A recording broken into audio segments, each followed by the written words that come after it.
सारी समस्या का साधन है। भगवान भोलेनाथ शांत हो गए। लेकिन अब भोले बाबा की एक्टिंग ना करें, जितने भी बाबा लोग हैं, भगवान भोलेनाथ शांत हो गए। एक प्रसंग से कहानी याद आ गई। एक बार की बात है, एक पति और पत्नी थे। पत्नी पति के घर जाने के लिए झगड़ा करने लगी। पति ने कहा कि नहीं, बिल्कुल नहीं जाना है। अब दोनों में बात विवाद हो गया, लेकिन पति भी बड़ा कट्टर था, अपनी पत्नी को जाने नहीं दिया, घर को बंद कर दिया। तो पत्नी ने क्या किया पता है? गुस्सा में अपने पति से बात तक नहीं करती, भोजन इत्यादि देना बंद करती। उसके बाद ठंड का मौसम था, दोनों आंख की सेकाई कर रहे थे, आमने सामने बैठे हुए थे। एक कुर्सी में पति देव, इधर पत्नी, और पति देव थे पेपर अखबार पढ़ रहे थे, पत्नी भी अपने मोबाइल में बिजी थी। फिर अचानक क्या हुआ, पति देव की धोती में आग लग गई। क्या हुआ? पति देव की धोती में आग लग गई। पत्नी ने कहा कि मैं बात नहीं करूंगी, क्योंकि मुझे तो इसने मनाया ही नहीं है अभी तक, और बिना मनाए मैं कैसे इनसे बात करूं।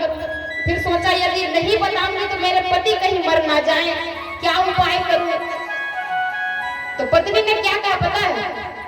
किसी का धोती जले, किसी का टेनिस जले, हमको क्या फर्क पड़ता है। पति ने कहा किसका धोती जल रहा है, देखा तो स्वयं का धोती जल रहा है।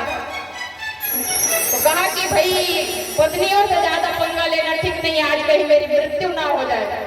इसलिए अपनी पत्नी से क्षमा याचना करने लगे, देवी तुमको जहाँ जाना है जाओ, लेकिन बात कर लिया करो। वैसे ही भगवान भोलेनाथ पत्नी के आगे झुक गए और कहा कि तुम जाना चाहती हो तो जाओ। और माता सती चली गई दक्ष प्रजापति के यहाँ। दक्ष प्रजापति के महल में जैसे ही प्रवेश किया तो देखा हजारों सिंहासन है, सभी में सभी बड़े बड़े देवता बैठे हुए हैं अपने अपने स्थान में। लेकिन सर घुमा घुमा कर देखा कि भोलेनाथ का जगह कहाँ है, भोलेनाथ का स्थान कहाँ है, लेकिन कहीं भी भोलेनाथ का स्थान नहीं मिला। और कोई भी माता सती से बात नहीं कर रहा था। कहा कि मेरा अपमान हो रहा है, कोई बात नहीं, लेकिन मेरे पति का स्थान भी नहीं दिख रहा है। अपने पिता के यहाँ चले गए और कहने लगे कि मेरे पति का सिंहासन कहाँ है। दक्ष प्रजापति ने कहा कि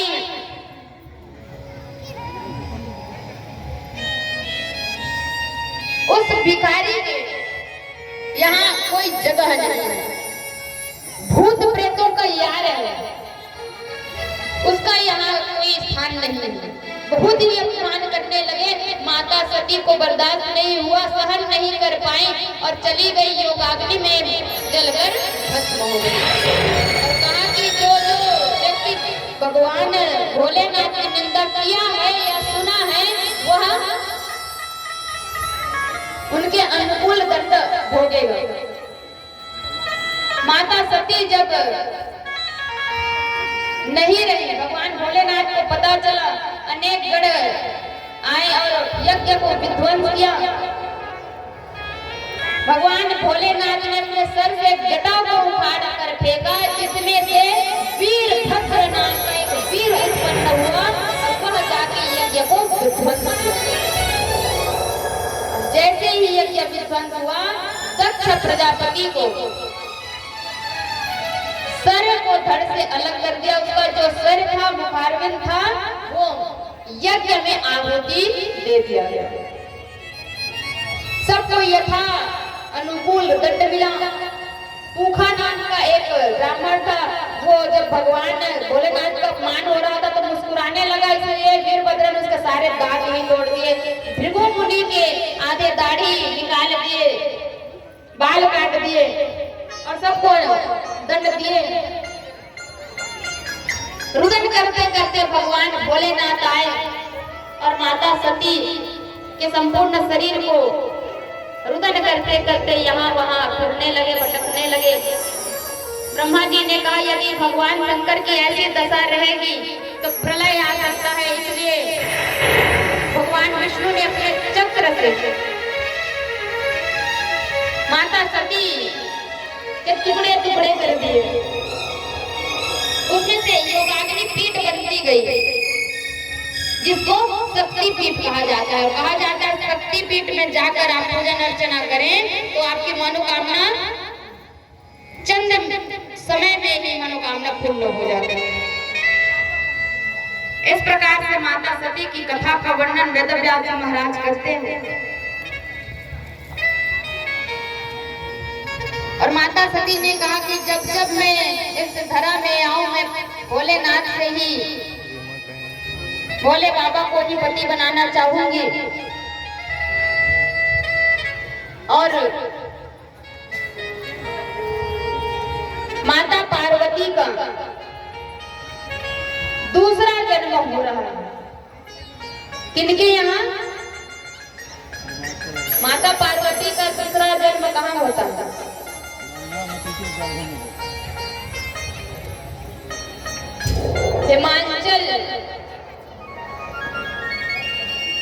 हिमांचल राजा के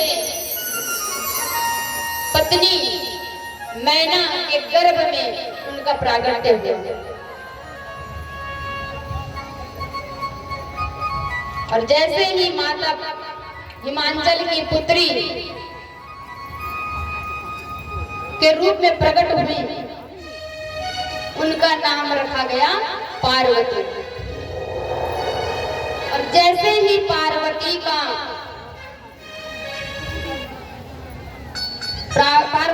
जैसे ही जन्म हुआ,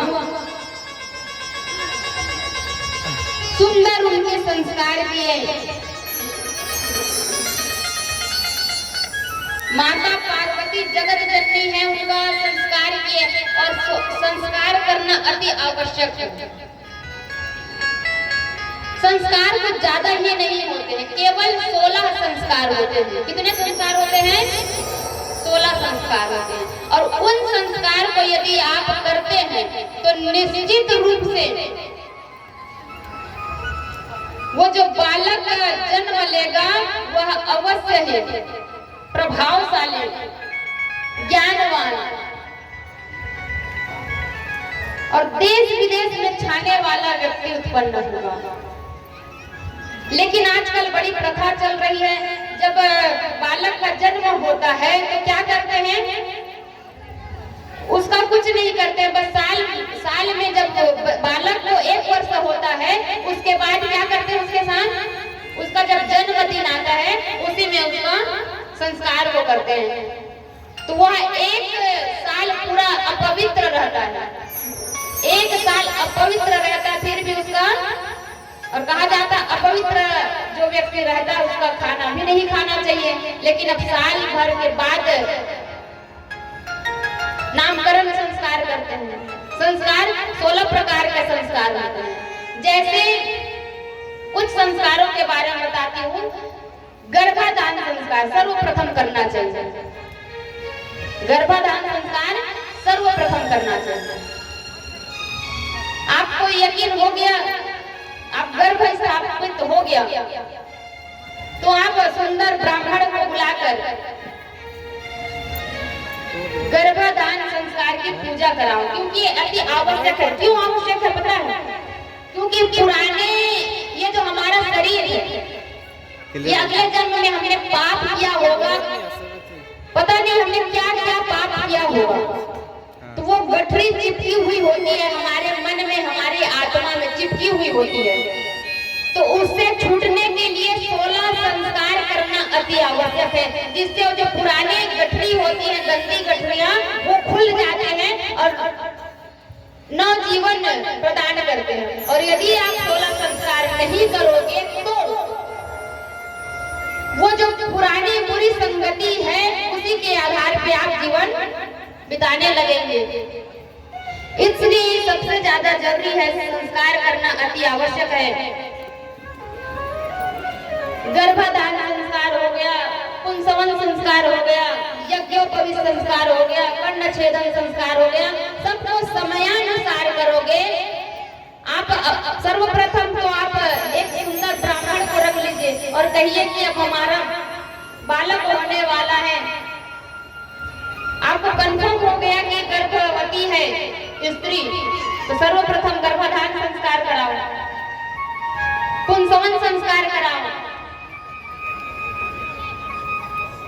इससे क्या होता है, जो कई बार क्या होता है, कई जगह का गर्भपात हो जाता है, तो ये संस्कार को करते जाओगे तो वह सुरक्षित महसूस करता है वाला।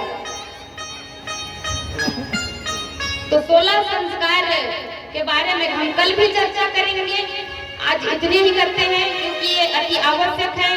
ब्राह्मणों से इसकी शिक्षा लें,